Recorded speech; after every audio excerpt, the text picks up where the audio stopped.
The stage lights turned on, and the audience's applause filled the room. The host walked out smiling, raising a hand to greet both the live crowd and viewers online. "Welcome to today's big debate," he announced. "Two media figures with opposing views will go head-to-head." He pointed to the right. Karoline Leavitt, 27 years old, the youngest White House press secretary ever. She's known for her strong support of President Trump and her willingness to challenge left-leaning media. Leavitt stepped forward, wearing a red dress, smiling confidently with a focused look in her eyes. The host then turned to the left. Joe Scarborough, 52, the face of progressive journalism on MSNBC and host of his own show. He's praised by many on the left and often criticized for his ongoing critiques of Trump. Scarborough walked in dressed in a dark blue suit. His expression was serious, with a hint of caution. The crowd reacted with both applause and scattered boos. The host continued, his voice filled with energy. "Karoline is here to defend President Trump and point out media double standards. Joe is here to challenge Trump and his administration, including Elon Musk. But tonight, Karoline says she has something surprising to reveal. Before we begin," the host added, "comment where you're watching from and subscribe so you don't miss out." He stood behind the round table and raised his hand. "Let's start with the first debate topic. Elon Musk's Tesla. Is it a success story or a failed business?" Joe Scarborough stepped forward with a thick folder. His tone was calm but firm. "Tesla is struggling," he began. "And Elon Musk's focus on politics is a big reason. Tesla's profits fell 71%, from $1.4 billion to just $400 million last quarter. Cybertruck sales dropped by half, from 20,000 to 10,000 units. Tesla's stock also lost 30% of its value in 6 months, while the overall auto industry dropped 15%. Customers and investors are pulling away because Musk is distracted by political ventures and cryptocurrencies. Tesla used to lead in innovation. Now it's falling apart." Leavitt stood holding a slim paper. Her voice was soft but clear. "Joe, your story sounds emotional but doesn't match the facts," she said. "Tesla is still leading, and I can prove it." She held up the paper and spoke with more strength. "Tesla owns 25% of the global electric vehicle market, double the next closest company. Last year it spent $5 billion on research, more than any other car maker. Yes, Cybertruck sales dropped, but it still makes up 10% of the premium EV market, ahead of Rivian's 5%. She continued, "Joe blames Musk for lower profits, but the entire industry is struggling. General Motors dropped 20% and Ford 15%. Tesla is simply adapting to future demand." The audience began to clap quietly, some nodding in agreement. Leavitt set down her paper and added, "You claim Musk is distracted by Doge, but that policy cut $2 billion in taxes, helping Tesla reinvest. You say people are turning away, but Tesla sold 1.2 million cars last year, a 10% increase." She looked directly at Scarborough. "You used selected numbers to make Musk look bad, but that's not the full picture." Scarborough stood his ground. "Karoline, Tesla's stock still dropped 30%. That shows investors are worried," Leavitt answered. "Stock prices go up and down. The S&P 500's auto sector dropped 18%. Tesla still leads with a $700 billion value, 3 times more than Ford. If investors lost trust, why did they approve Musk's $56 billion pay package?" Scarborough replied quickly, "Because Musk puts politics first, not Tesla." Leavitt shook her head. "Tesla opened 3 new factories in Asia and Europe, creating 20,000 jobs. Musk is managing global supply problems better than anyone." Scarborough sat down slowly, rubbing his forehead, clearly under pressure. Leavitt adjusted her seat, staying calm and ready. The audience buzzed, some holding signs that read, "Karoline is right." The host raised his voice again, sounding like a referee announcing the next round. "Round 2, he said. "Let's discuss the Doge policy. Is it real reform or harmful change?" Joe Scarborough stood up with a paper in hand, his tone serious. "Doge is one of the most damaging policies in recent years," he began. "It caused massive job losses and cut funding for critical programs. The Washington Post reports 10,000 federal workers were dismissed. The National Institutes of Health says $500 million was cut from medical research. Social Security was also at risk. They plan to reduce it by $1 billion, according to the SSA. And unemployment went up by 0.5%, per official labor statistics. Doogie didn't reform anything. It made things worse, all to benefit Trump and Musk. Karoline Leavitt stood confidently, lifting a sheet of paper. Her voice was firm and direct. "Joe, you're painting a picture that's misleading," she said. "Doogie saved taxpayers $10 billion and cut $700 million in wasteful spending. Of the 10,000 employees removed, 80% were placed in new jobs, not left unemployed. While medical research saw some cuts, the annual budget remains at $40 billion.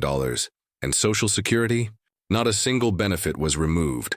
Only 0.2% of administrative costs were reduced." She took a step closer to the table. "You mention a 0.5% rise in unemployment, but the national rate is still 3.8%, which is near a record low. Doogie didn't damage the government, it made it work better for the people." Joe quickly responded, raising his voice. "But Karoline, that's $500 million less for medical research. That impacts lives." Karoline remained calm. "That funding came from repeated overlapping projects, not from essential or life-saving research. Doogie simply reallocated it. Do you have evidence that actual treatments or outcomes were harmed? Or are you making assumptions?" Joe flipped through his notes but didn't find a direct answer. "It's public information," he insisted, though his voice had softened. The audience began to stir. Some looked doubtful, others started to boo. A few held up signs supporting. Karoline continued, "You also claimed Doogie threatened Social Security with $1 billion cut. But the Social Security Administration says no such plan exists. Where did that claim come from, Joe? Or are you trying to scare people?" Joe looked tense and held his pen tightly. "I have sources from reliable outlets," he said, though his voice was now shaky. Karoline replied without raising her tone. "Americans deserve accurate information. Doogie showed that government can operate more efficiently. It didn't hurt the people. It focused on fixing waste. If you want to talk about real harm, look at how some media outlets twist facts to fit a narrative." The audience began clapping again, louder this time. Some murmured in agreement. The host leaned in and announced the next debate topic. "Round 3, he said. Anti-Trump protests, genuine expression or politically planned events." Joe stood, a bit slower now, but still determined. "These protests are the real voices of the people," he said. "In the past 3 months, 50,000 people protested across 20 states. In Minnesota alone, 5,000 gathered to speak out against the proposed Social Security cuts. A Pew survey shows that 70% of Americans are worried about Trump's direction. This isn't fake. It's the public standing up." Karoline raised another document. "Actually," she countered, 60% of those protests were funded by progressive organizations, with over $2 million spent, according to the Federal Election Commission. You mentioned Minnesota. Local police reports say each protest had around 300–500 people, not 5,000, and those 50,000. That number includes unrelated events like climate rallies." She paused and continued. "As for the Pew survey, you forgot to mention that 55% of Americans also support Trump's immigration and trade policies." She set the document down firmly and looked straight at Joe. "These weren't all genuine protests. Many were organized by political groups with a clear agenda." Joe Scarborough stepped forward again, refusing to back down. "Karoline, even if organizations helped," he said, "you can't deny that people showed up in large numbers. They're voicing real frustration with Trump's actions." Karoline gave a slight smile, her tone calm but assertive. "Did you know over $1.5 million went to fund buses and protest signs?" she said. "Some protesters were paid $50 a day. If this is genuine public outrage, why does it need funding?" She turned toward Joe. "You say 70% are worried about Trump, but what about the 75% who say they want more efficient government? Or the 60% of small businesses that support the Doogie reforms for cutting unnecessary regulations?" Joe clenched his fists. You're twisting the facts. People are angry at how Trump is running the country. Karoline tilted her head slightly. Are they angry at policy or at the narrative shaped by media stories? NBC and others often repeat the same themes. But is it always based on full context? She kept her eyes on Joe. Let's not ignore the 3.8% unemployment rate, a near record. No, Americans are working. The government is cutting waste. Maybe the media should talk more about results. Joe, now showing signs of strain, sat down again, his pen tapping nervously on his notes. Karoline stayed composed, her posture firm and ready. The host, seeing the shift in energy, raised his voice once more. Final round, he announced. Journalism ethics, a mission for truth or a tool for influence? Karoline stood immediately, her voice steady and clear. Joe, all night you've criticized Trump and Musk. But let's talk about journalism itself. MSNBC and your show have misled the public more than once. In the last 2 years, MSNBC issued 3 public apologies for inaccurate reports about Trump. She lifted a paper. A Gallup poll shows 65% of Americans no longer trust cable news. MSNBC lost 20% of its viewers last year. That's not just a trend. That's a sign the audience sees through the bias. Joe rose quickly, his voice trembling, but determined. Karoline, this is an attack on my integrity. I use public data and I stand by my reporting. Journalism has a duty to question power, especially when leaders act like Trump. Karoline responded smoothly. Then why not report that 60% of small businesses support Doogie, or that 55% of Americans approve of Trump's trade policies? Why leave that out? She took a step forward. Cherry-picking data to fit a message isn't journalism. It's opinion masked as fact. Joe raised his voice. You're just a spokesperson for Trump. You don't understand what real journalism is. Karoline remained calm. I don't have to distort anything to support President Trump. The facts speak for themselves. But your network has admitted to spreading false stories. You've lost viewer trust, and that's serious. She looked directly at Joe. You talk about journalistic responsibility. That means honesty. That means reporting all sides, not just what fits a certain view. The audience reacted with applause. Some murmured in support, others held signs backing Karoline. Joe tried to speak again, but his voice faltered. Karoline continued with confidence. When the media loses sight of truth, it fails the public, and viewers are noticing. The host stepped in, excitement in his tone. Karoline, you mentioned earlier that you brought something important with you, something that could change everything. Now's the time. What is it? Karoline nodded and slowly stepped to the center of the stage. Her movement was measured, her tone deliberate. Tonight you've heard many claims, she said, holding up a small black USB. But now I'll let Joe's own words speak for themselves. The audience murmured in anticipation. Karoline turned to the host. This is a recording from a former MSNBC employee, someone who couldn't ignore what was happening anymore. Karoline's voice was calm but strong. In this recording, Joe admits to distorting information about Tesla and Doogie and confirms working with political groups to shape negative narratives about Trump. She looked at the host. Let's play. The host nodded to the tech team. A large screen behind them lit up. Joe's voice filled the studio, cold and clear.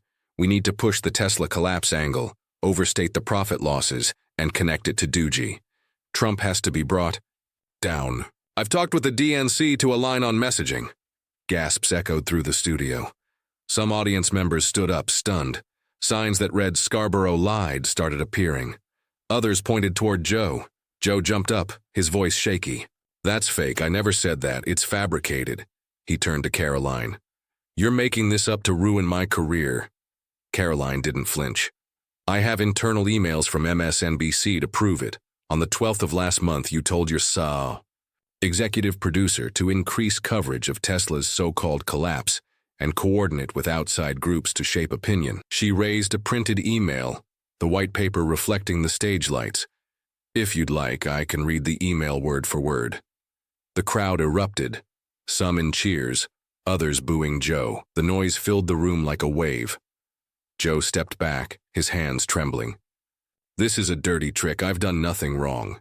But his voice was faint, almost lost under the sound of the crowd. Karoline stepped closer. Joe, you've misled millions. You may call it strategy or framing. I call it dishonest. Americans expect truth, and today they've heard your own words. Joe tried to respond, but his voice cracked. I didn't, that's not. He sank into his seat, covering his face with both hands. His posture slumped and his energy drained. The crowd booed louder now. One person shouted, "Apologize, Joe." Karoline turned to the audience, her voice rising but controlled.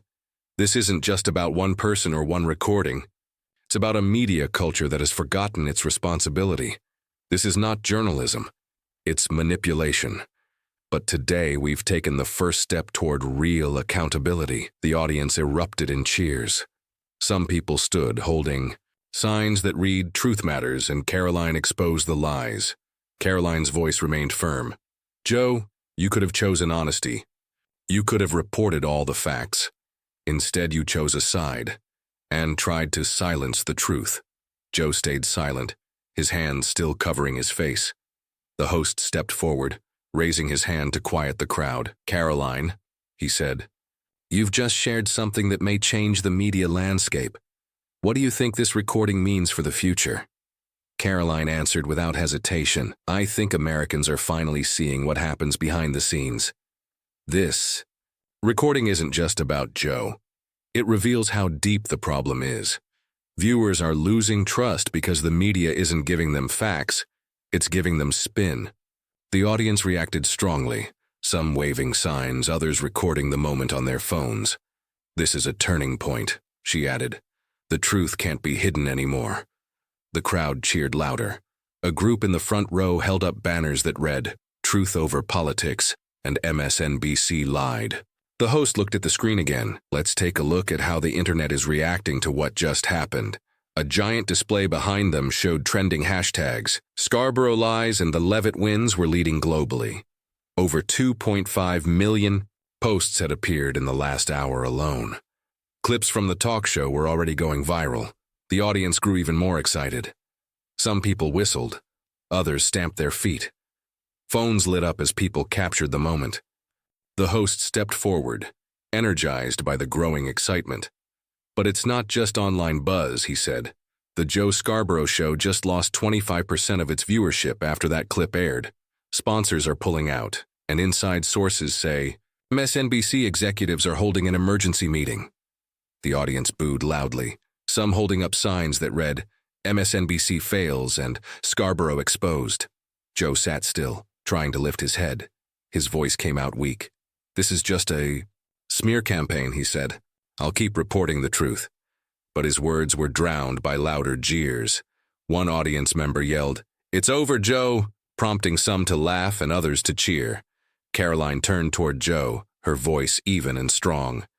You can keep speaking, Joe, but the audience now sees who you really are.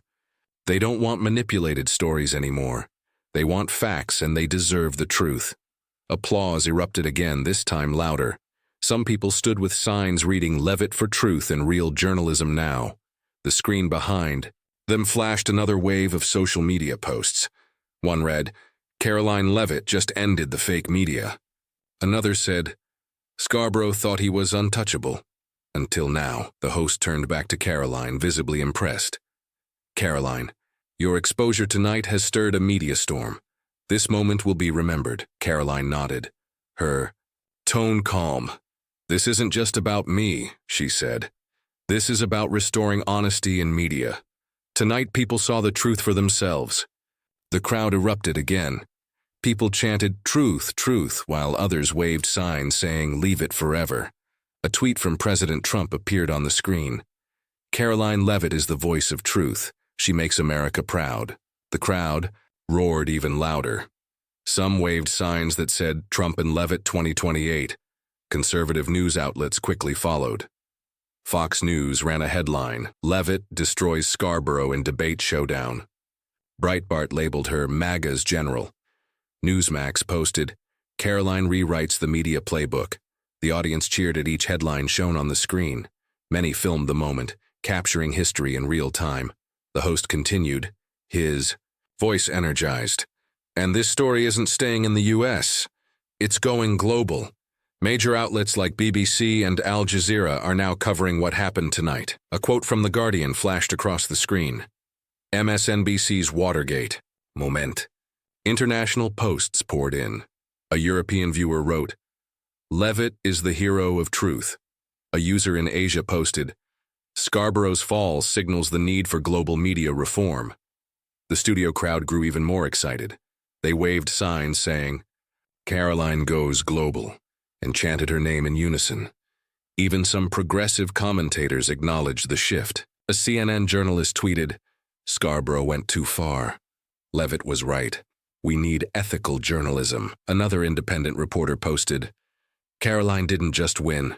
She made us question everything." Each quote brought louder claps. From the audience, some shouted, "She's unstoppable." Karoline turned to the host. Her voice was composed and steady. "This isn't just my moment. It belongs to every American tired of being misled. They deserve to know the facts, and tonight we took the first step toward making that happen." The audience cheered once more. Some wiped away tears. Others waved signs that read, "Legacy of Truth" and "Truth Restored." The host turned to Karoline again, his tone sincere. "Karoline, you've sparked a nationwide conversation. What would you like to say to your audience before we close?" Karoline stood straight, her voice clear and full of conviction. "I came here to defend truth, to support President Trump, and to challenge a media system that has lost its way. Today we proved something important. Honesty will always win." The audience responded with powerful applause, many rising to their feet. Signs reading, "Karoline is the future," waved throughout the studio. The energy was electric. The host raised his hand, speaking over the cheers. "Karoline, you didn't just win a debate. You made history." "Joe, do you have anything to say?" Joe sat still, his voice barely audible. I have nothing to say." His words trailed off. One person in the crowd shouted, "Truth won!" The audience burst into laughter and applause. The host turned. Back to Karoline, his voice loud and clear.